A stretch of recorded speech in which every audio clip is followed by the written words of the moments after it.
रजनीगंधा प्रेजेंट्स बिहार किसका, powered by नोवा शुद्ध देसी घी। यूं ही नहीं ताज ताज बन जाता है, शिल्पकारों का हुनर और चुनिंदा संगमरमर ताज को नायाब बनाते हैं। कुछ ऐसे ही चुनिंदा जगहों से बस खास ही चुनकर लाता हूँ। कतरे कतरे को मैं हीरे सा परखता हूँ। यूं ही नहीं मैं रजनीगंधा बन जाता हूँ। तो आज कौन सुरक्षित है?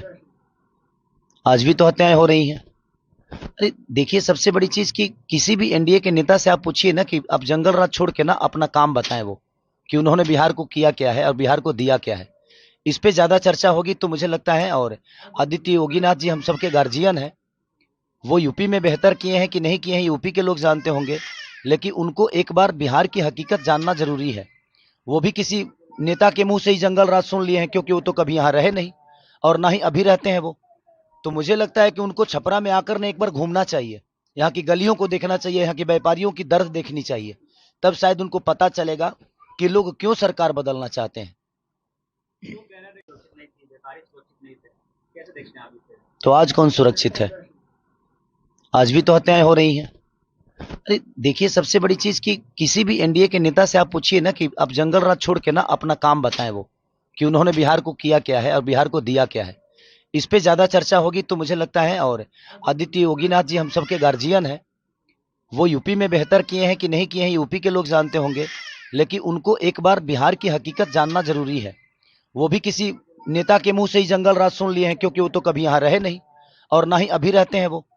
तो मुझे लगता है कि उनको छपरा में आकर ने एक बार घूमना चाहिए, यहाँ की गलियों को देखना चाहिए, यहाँ के व्यापारियों की दर्द देखनी चाहिए। तब शायद उनको पता चलेगा कि लोग क्यों सरकार बदलना चाहते हैं।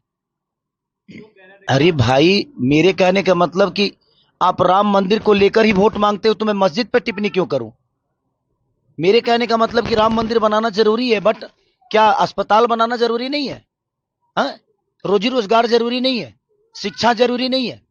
रोजी रोजगार के लिए ट्रम्प को वोट करने जाएंगे हम कि आप ही को करेंगे? आप ही को किए हैं। मैं ये कह रहा हूं कि आप बनाइए, दुनिया में सारे हर जगह मंदिर बना दीजिए, लेकिन मंदिर से हमारे बच्चों का भविष्य तय हो जाएगा? मंदिर से अगर हमारे बच्चों का भविष्य तय होता है तो मैं चाहता हूं कि आप 200 मंदिर बिहार में बना डालिए और आप एक बच्चे का भविष्य तय करके बता दीजिए और दिखा दीजिए कि आपने कितने बच्चों का भविष्य उस मंदिर से किया है। मुझे कोई दुख नहीं है और ना ही मुझे कोई तकलीफ है। मैं कह रहा हूं अब बनाओ। भगवान दिल में होता है, श्रद्धा में होता है, मंदिर में सिर्फ एक मूर्ति होती है। तो इसलिए मैं कह रहा हूं कि आप सब कुछ बनाओ, सिर्फ मंदिर क्यों बनाओगे? सनातन कहने से इंसान नहीं होता है।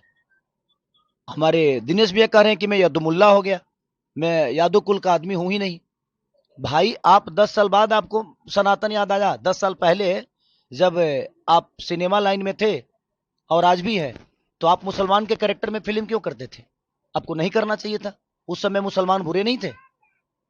तो बात वहां है ना कि बदलते ये लोग हैं। इनसे आप जब विकास की बात कहिएगा और करिएगा ना, तो ये आपको डायरेक्ट लेके जाएंगे मंदिर मस्जिद के पास, और नहीं तो सनातन पे ले जाएंगे और बेमतलब की बातें करेंगे और उसी में आपको उलझा देंगे। मेरे लिए पवन जी क्या बोले हैं, इससे विकास का कोई लेना देना नहीं है। मेरे लिए रवि भैया क्या बोले हैं, इससे विकास का कोई लेना देना नहीं है। वो हमारी आपस की बातें हैं, हम बातों में ना उलझें। मेरे कहने का मतलब कि उन लोगों से यही कहिए कि आप खेसारी को छोड़िए, आपका सरकार जो किया है उस पे चर्चा करिए, क्योंकि विषय उस पे है।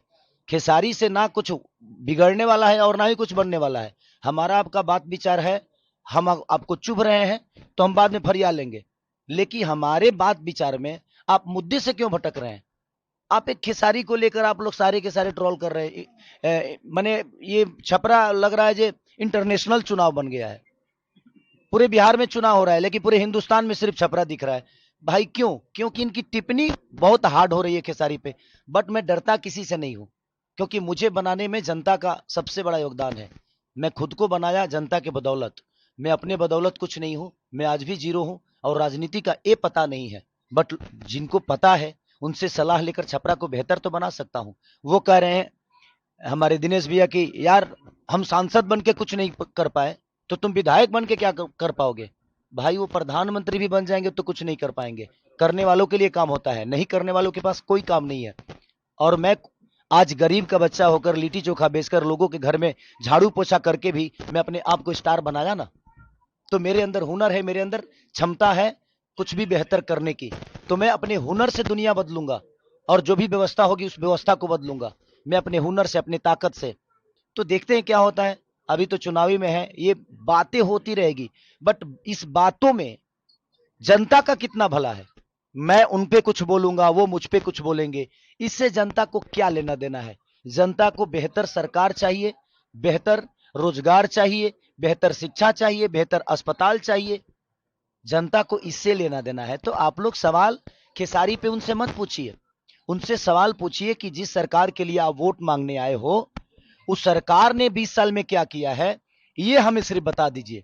आप हमेशा जंगल राज की बात करते हो, 20 साल बीत गया, जो बच्चा 20 साल पहले पैदा हुआ था आज सोचिए उसके मन में भी आपने जंगल राज डाल दिया।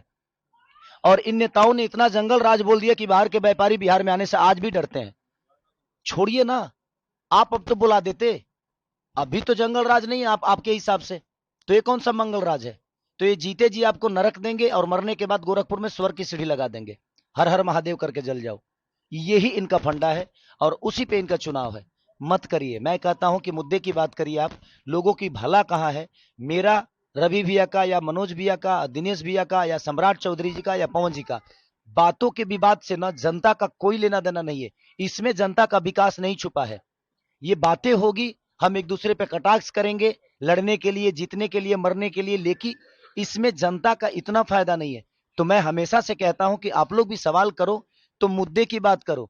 पवन जी ने खेसारी को क्या बोला, दिनेश जी ने खेसारी को क्या बोला, खेसारी ने उनको क्या बोला, इससे जनता का कोई लेना देना नहीं है। तो आप लोग भी थोड़ा सा संभलो, इस बात पे संभलो कि आपको सवाल क्या करना है। हमारा और उनका विवाद से जनता का भला नहीं होने वाला है। तो मेरे कहने का मतलब कि जनता की जो व्यवस्था है उस पर बात करिए, आप जनता की भलाई के लिए बात करिए। आप हमारे उनके मुद्दे को ना ऊपर मत करिए और उसको बढ़ावा बिल्कुल मत दीजिए। जो बेहतर काम करता है उसको चुनिए।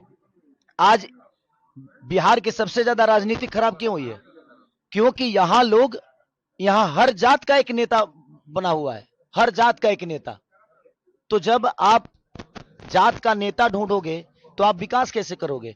एक बेहतर इंसान को चुनिए, बेहतर इंसान होगा, वो किसी जाति का है, उसका मोटो बेहतर है, उसकी सोच बेहतर है, तो आपके लिए बेहतर करेगा। और मुझे लगता है नेता तो अटल बिहारी वाजपेयी भी थे, वो किस जात के थे। आज अटल बिहारी वाजपेयी को कोई जात से बुलाता है क्या, भीमराव अंबेडकर को कोई जात से बुलाता है क्या, उनके काम को देखा जाता है। अब्दुल कलाम जी किस जाति से हर आदमी आदर्श मानता है ना। तो यार काम बेहतर करो ना, करने वाले के लिए ना बहुत काम है, नहीं करने वालों के लिए, करने वाले तो मौत में भी रोजी ढूंढ लेते हैं भाई, 5 लाख लेके मर्डर कर देते हैं। तो करने वालों के पास के लिए काम होता है, नहीं करने वालों के लिए ना कुछ काम नहीं है। तो ये कोई विषय नहीं है। उनसे जब भी सवाल करिए खेसारी पे मत करिए, और मेरे से भी सवाल करिए तो किसी स्टार और किसी नेता के लिए मत करिए, काम की बात करिए कि जनता का भलाई किस में है। हम शायद उस मुद्दा पे बात करेंगे तो उसमें जनता का भी भलाई होगा। Thank you so much. अच्छा, बधाई दिया है, मेरे तरफ से भी शुभकामनाएं उनको, वो बड़े भाई हैं। और मैं टिप्पणी किसी पर्सनल विचारधारा में नहीं करता हूं। अगर मैंने उनके बारे में कुछ मैं बोलता भी हूं तो उसमें मेरा कोई फायदा नहीं है, चाहे वो माँ का रिश्ता हो, पिता का रिश्ता हो, भाई का रिश्ता हो, बीवी का हो या समाज का हो। तो मुझे हर आदमी का सम्मान करना है और मैं सम्मान के साथ अपनी कद और पद को बड़ा करना चाहता हूं, ताकि मुझे सम्मान भी मिले और मैं लोगों को सम्मान भी दूं। और हर आदमी की अहमियत मेरे जीवन में है।